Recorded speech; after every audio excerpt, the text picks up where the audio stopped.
Passive income. When most people hear that word for the first time, they get super excited and they want to earn money for doing nothing. Who the heck wouldn't? I love the phrase passive income because it kind of gives you a sense of hope and starts getting you to think about the possibilities that are out there for you. On the other hand, I also hate the word because what most people consider passive income isn't really passive at all. Nothing in this world is free. You have to give something to get something. So in this video, we're gonna go over 3 truths about passive income that you need to know about. Hey, I'm Jared, and on this channel, we like to talk about all things personal finance and investing. Please Hulk smash that thumbs up button because talking to you is the best part of my day. Aside from sleeping and eating, of course. To really understand the definition of passive income, let's look directly at the IRS's website. Passive activities include trade or business activities in which you don't materially participate. You materially participate in an activity if you were involved in the operation of the activity on a regular, consistent, and substantial basis. Most people aren't going to ever earn truly passive income outside of investment returns, but it is possible to earn semi-passive income. The first thing you need to know is that to earn passive or semi-passive income, you'll need to put a lot of work in up front. Unless you already have a ton of money and you just pay for people to do all of the work right off the bat, you're going to have to get your hands just a little bit dirty. Okay, probably like really dirty. But even though a lot of the work is front-loaded, that shouldn't discourage you from at least trying to start to build some sort of passive income. Let's take these YouTube videos that I make, for example. Is this passive income? Would you consider it passive income? I would basically say kind of yes and no. It takes a lot of work to come up with a video idea, research, plan out what I'm gonna say, film, and hopefully don't mess up when I'm filming, edit the video, create a thumbnail, and write the title and description for these videos. But then once it's released, I don't have to do anything else other than reference the video in future videos if it's kind of helpful. Now, technically, I could stop right there, but YouTube wants to see you be more active and release new content on a regular basis. If I didn't, then this channel would eventually die. Yes, it would still make me some money if I stopped, but it's not guaranteed. Don't let anyone tell you that you can just buy something,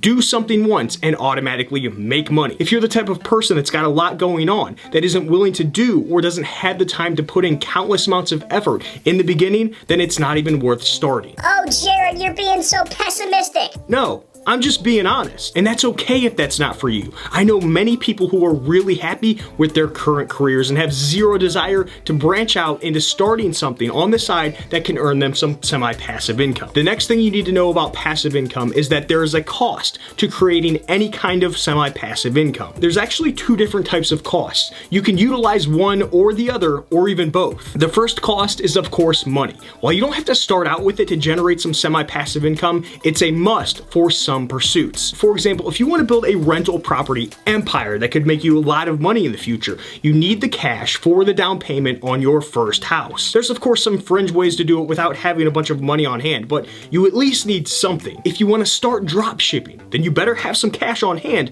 to run ads and create a website. If you want to create a product from scratch, then you better have some cash on hand to get the operation started. Now, depending on the venture that you do want to start, you may not even need that much money at all. It's all situational based on what you want to start. The second cost of passive income is, of course, your time. Now, this sounds simple and like everyone should be able to do it, but it's not as easy as you think. If you start on the path of building any kind of passive income, then you're gonna have to give up some of that free time that you had before. If you're serious about it, and that means less Netflix, less seeing your friends, working on your lunch breaks, possibly spending less time with your family, and possibly being tired the next day because you were up super late working the night before. This is probably one of the harder things to do if you've never done it before. Before you start trying to earn any kind of passive income, you need to rethink and plan out how your life is going to need to operate to be more productive. The last truth about passive income is that it's not guaranteed. Here goes Jared being pessimistic again. No, I'm being honest. The reality is you could spend the next 2 to 3 years trying to build passive income through one business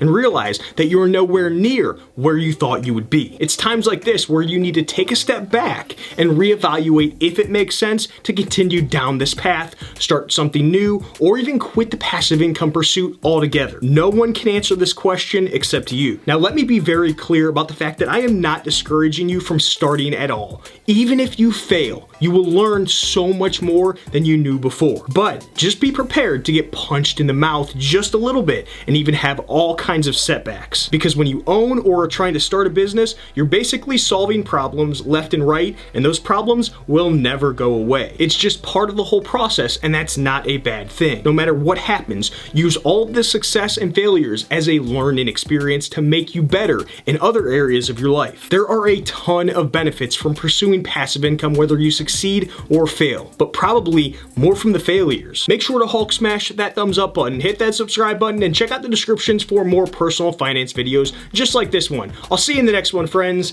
Adios.